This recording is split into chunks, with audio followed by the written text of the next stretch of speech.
Bonjour à tous ceux qui auront la curiosité d'écouter cet entretien et bienvenue à l'espace Corps et Mots à Ducos où nous nous trouvons aujourd'hui, lundi 30 août. Il est 14h45 et je suis en compagnie de Rita Ravier et Ghislaine Decimus, toutes deux interprètes, pédagogues et chorégraphes pour la compagnie Insolite. Bonjour Rita Ravier, bonjour Ghislaine Decimus. Bonjour Catherine Bourgeois-Grébille. Alors merci à vous de m'accorder cette interview. Avec plaisir. Vous êtes avec la compagnie Insolite en résidence d'accueil studio à l'espace Corps et Mots depuis le 23 août. Et vous préparez une nouvelle création chorégraphique. Comment s'est passée cette résidence à Corps et Mots ? J'ai envie de dire le plus sereinement, paisiblement et simplement possible. Donc c'est vraiment agréable d'avoir un studio dédié à sa création. Ça, je crois que tous les artistes réclament ça. On peut déposer nos affaires, rentrer, s'asseoir, avoir nos rituels, sentir un espace dédié à notre création, une maison. Donc c'est vraiment à chaque fois ce que je ressens en étant à Corps et Mots. Donc merci beaucoup. Chorégraphier est un travail de recherche et d'écriture. Alors, de quoi allez-vous nous parler, donc vous, la compagnie, à travers cette nouvelle création ? Alors, la compagnie Insolite en est aujourd'hui à sa deuxième création chorégraphique, chorégraphiée par donc Ghislaine Decimus et moi-même. Cette nouvelle création s'intitule Apparence, à pas errance. Et elle traite véritablement de la notion des apparences, à savoir dans les affres du paraître, où se cache l'être. Voici la question que nous nous posons. Et nous nous posons cette question à travers deux personnages mythiques de l'espace caraïbéen, à savoir le Touloulou et la Marianne la Paufigue, qui sont deux personnages qui n'ont pas la même origine, qui n'ont pas la même façon de se cacher, et qui pourtant sont deux personnages phares pour nous, qui révèlent ce qu'est notre société aussi. Comment avez-vous travaillé en cette période compliquée de crise sanitaire ? Alors, période compliquée, oui, mais pour nous, il nous semblait essentiel, vital, urgent, nécessaire de créer. Il y a toujours, je crois, deux phases dans ces périodes de confinement. Il y a effectivement cette période de repli sur soi-même, de réflexion avec soi-même, pour soi-même, que je respecte parfaitement. Mais ce quatrième confinement, pour moi, en tout cas, a été la fois de trop. Et c'était le choix finalement entre une belle grosse dépression et créer, se sentir exister, se sentir vivre, se sentir être. Parce qu'être artiste, ce n'est pas uniquement être artiste dans les temps d'abondance. C'est aussi être artiste dans la résistance. Comment on résiste, comment on questionne notre art dans ces moments difficiles.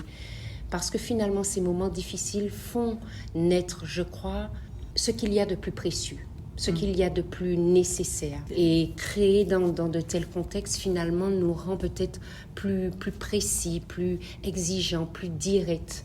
C'est peut-être un temps plus que précieux que de créer durant les temps de crise, finalement.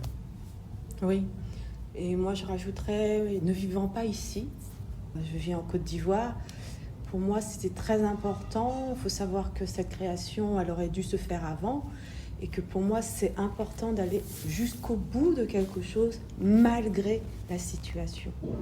Parce que cette situation-là nous fait travailler en profondeur, nous titille encore plus profondément, et je pense que nous permet de sortir des choses qu'on n'aurait pas sorties avec cette pression-là.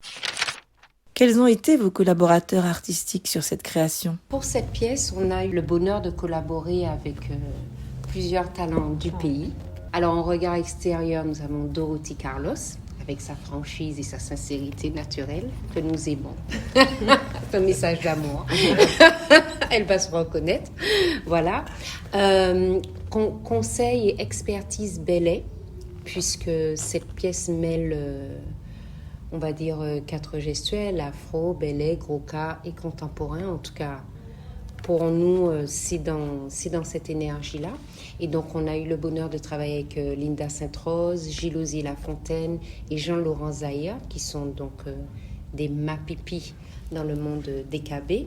Donc ce fut un honneur, on a appris beaucoup, on a beaucoup échangé aussi, parce qu'il ne s'agit pas d'extraire la gestuelle Belay et de la dénaturer dans un espace dit contemporain. C'est vraiment comment cette danse Belay est totalement contemporaine et comment, en la mêlant à d'autres gestuelles, elle garde malgré tout son essence, sa beauté et sa force. En termes de lumière, nous allons travailler donc avec Viviane Vermillon.